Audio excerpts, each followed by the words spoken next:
students, how are you? I hope all are you good. So today let me start. SST chapter number 6, the beginning of Indian civilization, यानी कि भारतीय सभ्यता की शुरुआत. Name the oldest civilization of the world. Where did it flourish? And number 3, who excavated it? मतलब किसने इसको फैलाया. Let's begin. As you have already read, people during the Neolithic age begin to lead a settled life.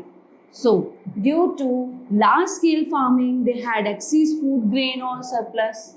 है ना, जैसे कि हमने पढ़ा था पहले कैसे अर्ली मैन अपनी लाइफ वो कर रहे थे, जी रहे थे. उसके बाद जो है फिर कैसे कैसे फार्मिंग शुरू हुई, खेती शुरू हुई, एक सेटल लाइफ लोगों ने जीनी शुरू कर दी. ठीक है. More over domestication of animals ensured a regular supply of milk and meat, thereby making them less dependent on the earlier practices of nomadic hunting and food gathering. फिर क्या शुरुआत हुई कि जो है पशुपालन, है ना, उनका दूध काम में आता था, दूध की सप्लाई, मीट की सप्लाई. ओके. और फिर क्या हो गया, making them less dependent on the earlier practices of nomadic hunting and food gathering. फिर अर्ली मैन ने जो ये चीज़ें सीख ली थी. A transition from agricultural society to a much and progress. This transition has been termed as urbanisation. मतलब ये जो फिर शुरुआत हुई ना, ठीक है, जैसे जैसे मतलब फूड खाना शुरू हुआ, उनका सर्च करना, उसको ढूंढना, पशुपालन, तो धीरे धीरे ये चीज़ें बढ़ी, लोग सेटल होते गए, तो फिर शहरीकरण हुआ, है ना, शहरों का निर्माण, urbanisation. The process of urbanisation essentially relates to the emergence of towns and cities. Due to the practice of food production and development of different crafts going hand in hand on the trail of progress, life became more complex. तो क्या हुआ, धीरे धीरे करके शहरीकरण बढ़ता गया, छोटे छोटे शहर, कस्बे, ये चीज़ें बढ़ती गई. फूड प्रोसेसिंग शुरू हुई कि कैसे मतलब एग्रीकल्चर, खेती करके फूड को कैसे सप्लाई करना है, कैसे उससे मनी अर्न करना है, पैसे कमाने हैं. ठीक है, इस तरह से चीज़ें शुरुआत हुई. Life became more complex. फिर eventually these developments combine together to give birth to the great ancient civilization. ठीक है. अब जैसे ही ये जो दीज डेवलपमेंट्स, ये जो विकास हुआ ना, ये इस तरह से जो प्रोग्रेस हुई, जो तरक्की हुई एक साथ, तो उसने किसको जन्म दिया, सिविलाइजेशन, हमारी जो है सभ्यता को फिर से जन्म दिया. सो सिविलाइजेशन एंड इट्स फीचर्स. सभ्यता और उसके कुछ यहाँ पे फीचर्स के बारे में हम बात करेंगे. Let's talk about this. So a civilisation signifies a highly developed way of living characterised by a developed social system and technological development.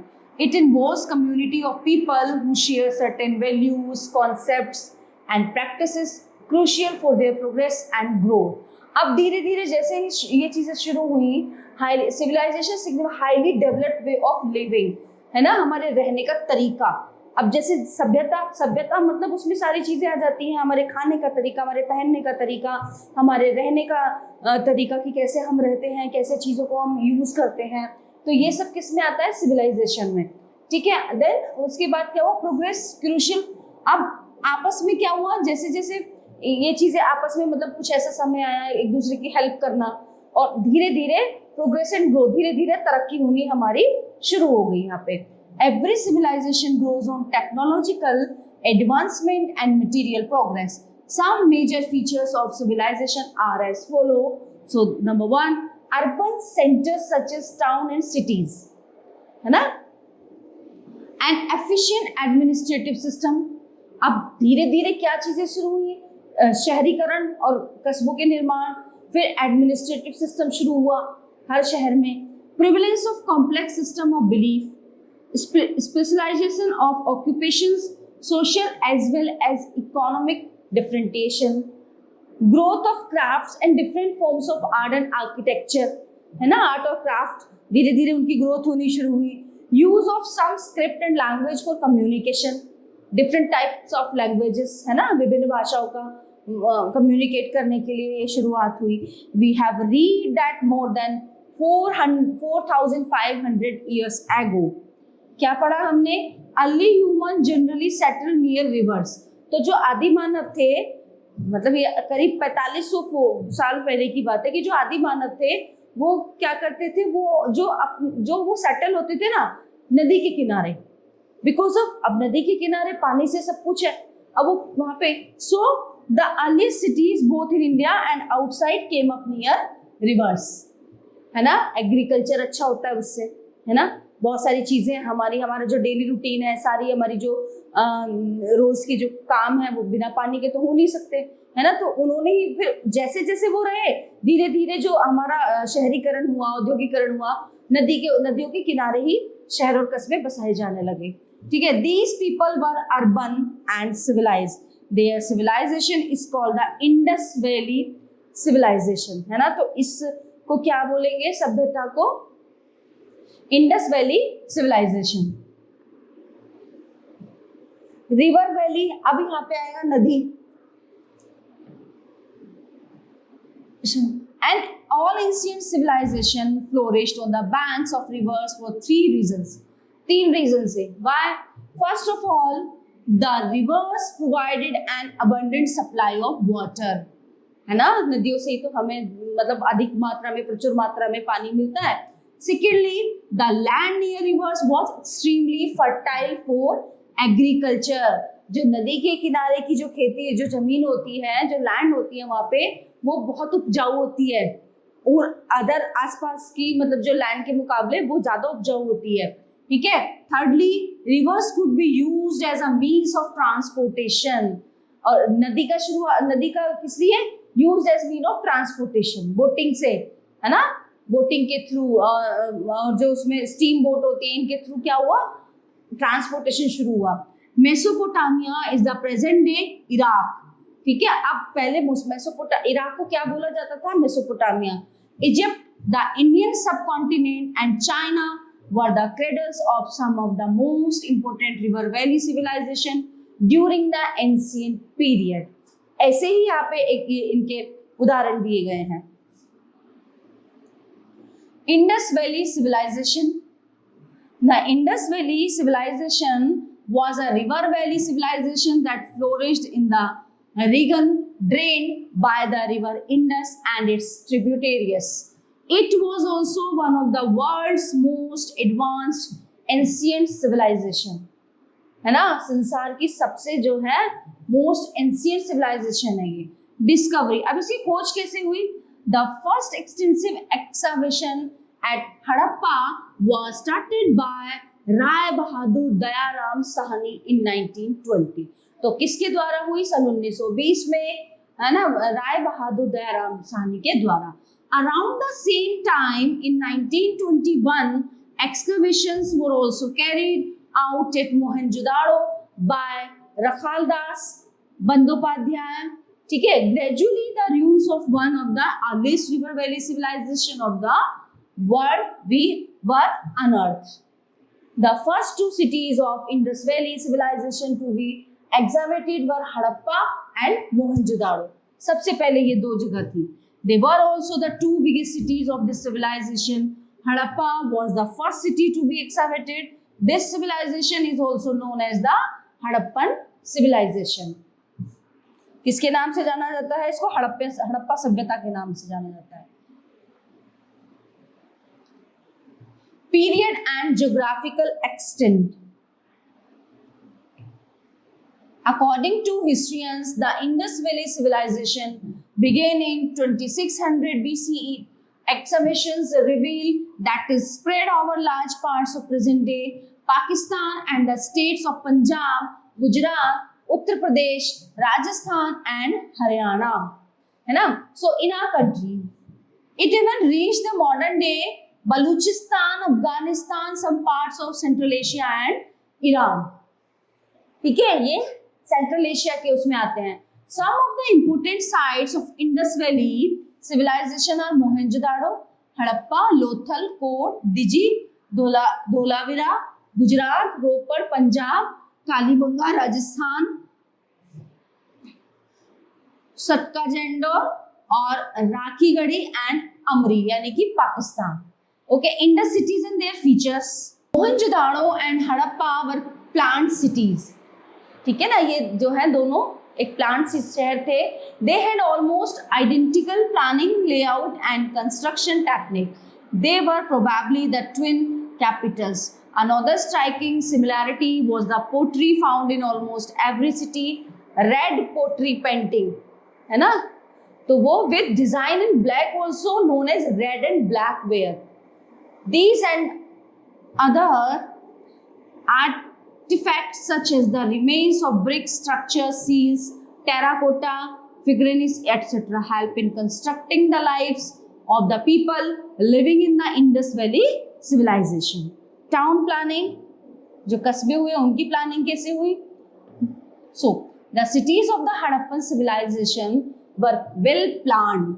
The streets cut each other, है ना, बहुत अच्छे तरीके से वेल प्लान तरीके से जो उसकी मैपिंग थी तैयार की गई. तो जो गलियां थी स्ट्रीट कट ईच अदर, एक दूसरे में वो गलियां जो कट रही थी angles each other at right angles. It consisted of granaries. In Mohenjo-daro, the main street had house built on both the sides with baked bricks. This street was 800 meters long and 10 meters wide. Wide है ना, 800 metre लंबी और 10 metre चौड़ी जो गलियां जो सड़कें होती थी वहां पे. The main feature was that the city was divided into two parts. One part was built on a raised ground and had a protective wall which gave protection during floods, and the other part was the lower town. So it consisted of wide roads. The town had a proper administration system. Most of the cities were divided into two parts, है ना. अधिकतर शहर जो थे वो क्या थे, दो पार्ट्स में डिवाइडेड थे. The upper part was called citadel. Important buildings such as palace of the ruler homes of the ruling class, public halls, religious structures and granaries were constructed on citadel. It was also called acropolis. क्या बोला जाता था इनको? Acropolis. तो क्या क्या चीजें होती थी इसमें? जो वहां का शासक था उसका घर, है ना, उसके क्लासेस, पब्लिक हॉल होते थे, रिलीजियस स्ट्रक्चर्स होते थे, धार्मिक जो वो होते हैं स्मारक. The Great Bath of Mohenjo-daro was like a public place and was constructed on a citadel.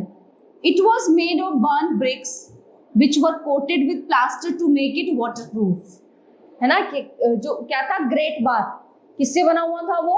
बार्न यानी जलाई हुई ईंटों के थ्रू, और उसका प्लास्टर जो था वाटरप्रूफ था. और कोटिंग ऑफ तार was also applied to prevent any kind of seepage. It had a flight of steps on either side. The floor of the bath was also made of burnt bricks. It had several rooms which were probably used for changing clothes. ठीक है ना. Great bath मतलब एक वो था, ये है, इसके बारे में बात हो रही है. ये लोअर टाउन हो गए यहाँ पे, ये इस तरह से. तो एक बहुत बड़ा जो है ग्रेट बाथ यानी कि नहाने का जो एरिया था, तो उसमें एक रूम भी बना हुआ था, changing room. The structure shows that it was meant for religious and ritual bathing, है ना. कुछ मतलब ऐसे होते थे ना, धार्मिक काम होते थे, उनके लिए वो बनाया गया था, उन चीज के लिए. लोअर टाउन कैसे होते थे? अब हमने इस पिक्चर में देखा कि जो सीटाडेल ऑफ हड़प्पा जो ऊपर जिसके बारे में यहाँ पे बात हुई है इस तरह से. अब ये बात आती है लोअर टाउन की जो नीचे की साइड थे, तो वो कैसे थे आइए देखते हैं. The lower town was situated outside the citadel. It was arranged in blocks of rectangular like this shape with wide roads and effective drainage system. Craftsmen, merchants and laborers resided in this part. Some houses were one-story structures and some had two stories. Houses also had courtyards with rooms in them. They had bathrooms, kitchens and even wells also, है ना, कुएं. Huge halls, altars and granaries. The great granary.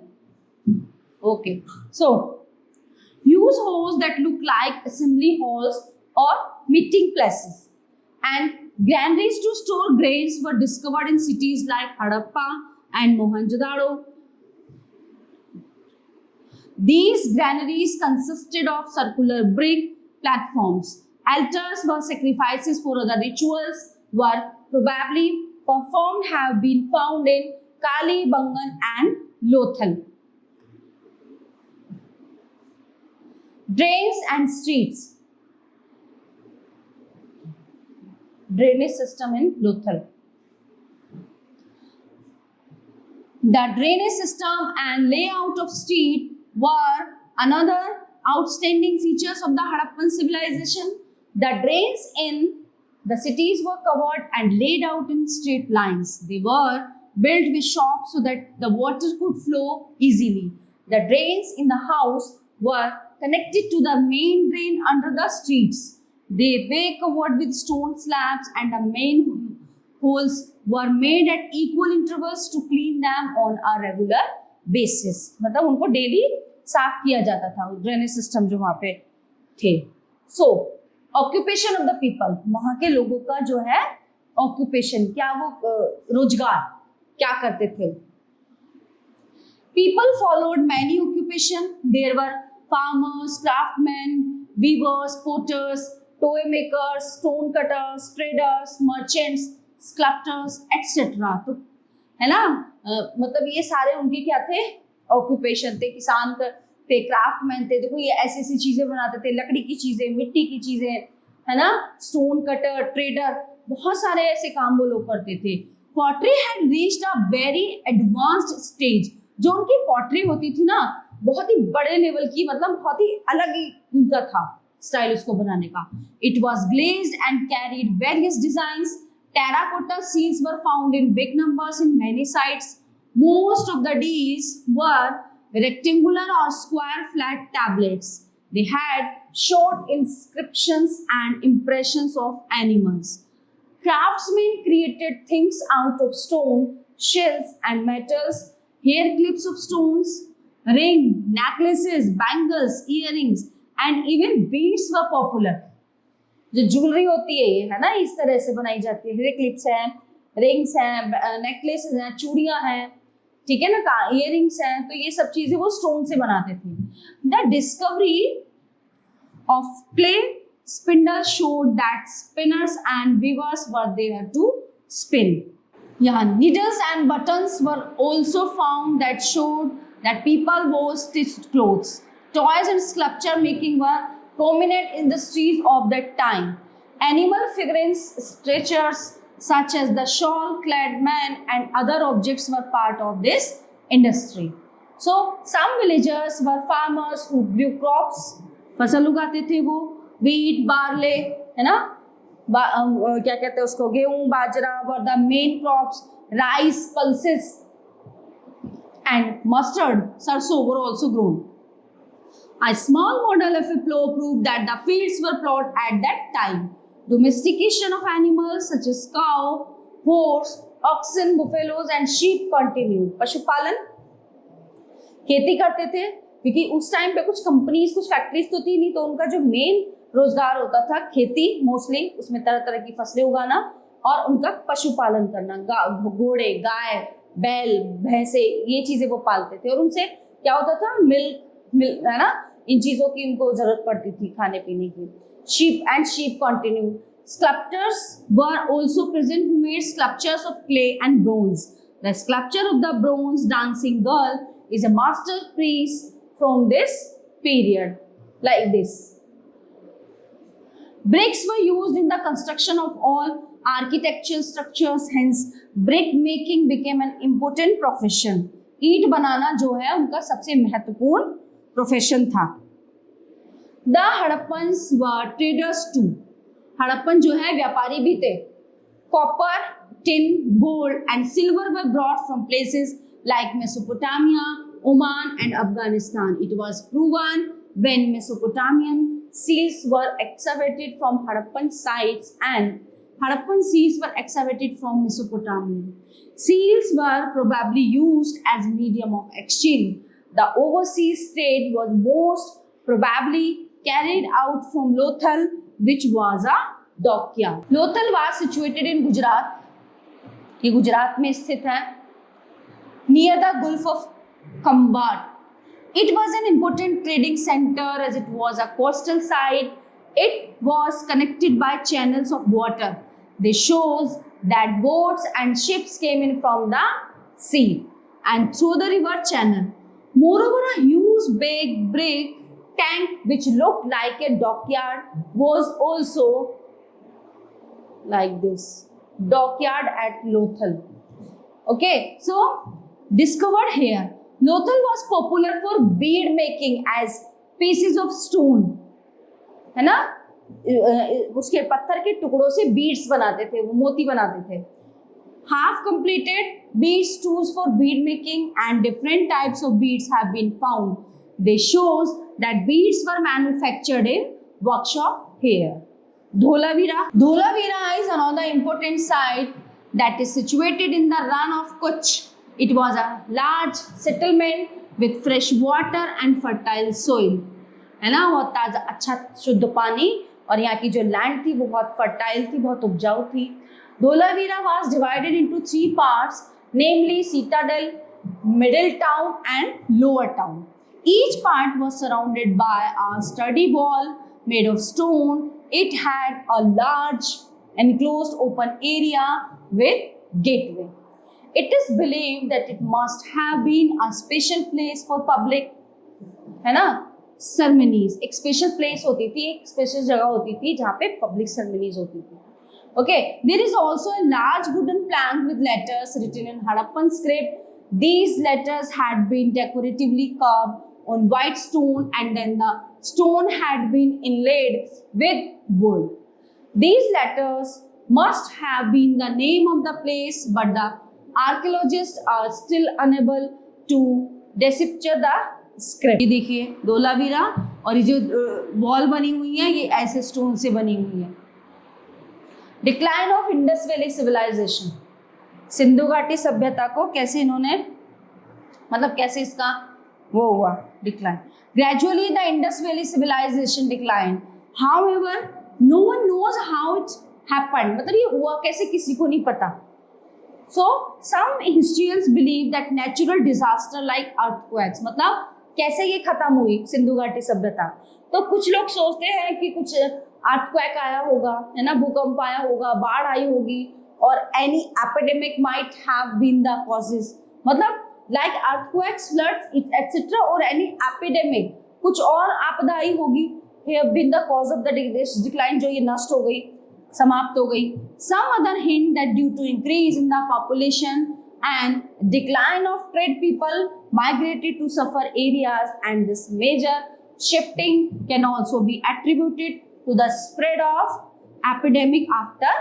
Yet others suggested that deforestation of the changing course of river Indus could have been the major cause. The result was that the region turned into a desert. अब ये जो जगह है किसमें, desert में, रेगिस्तान में बदल गई. The passage of time and the new cities emerged nearly 1,400 years later. So, whatever may be the reason, this civilization ended abruptly, but its conservation by archaeologists instill in us a sense of glory and pride for rich and vast past. मतलब कहने का ये है कि भले ही ये सिंधु घाटी सभ्यता समाप्त हो गई हो, लेकिन जैसा हमने इस पूरे चैप्टर में पढ़ा है ना, इस चैप्टर में पढ़ के मतलब एक इतना अच्छा, इतनी अच्छी चीजें वहां बनती थी इतनी मजबूती से, और ऐसे ऐसे उन लोगों ने मतलब आविष्कार कर रखे थे वहां पे, तो उसको पढ़ के मतलब अच्छा लगता है. बट किसी को नहीं पता कि ये नष्ट कैसे हुई, कैसे ये खत्म हुई. अब अनुमान ही लगा सकते क्योंकि रिटर्न में तो कुछ लिखा हुआ नहीं है. Okay, so the topics, all topics of this chapter are covered here. I hope you all are very understand this. I hope you all very enjoyed this chapter. So we will meet you on next class.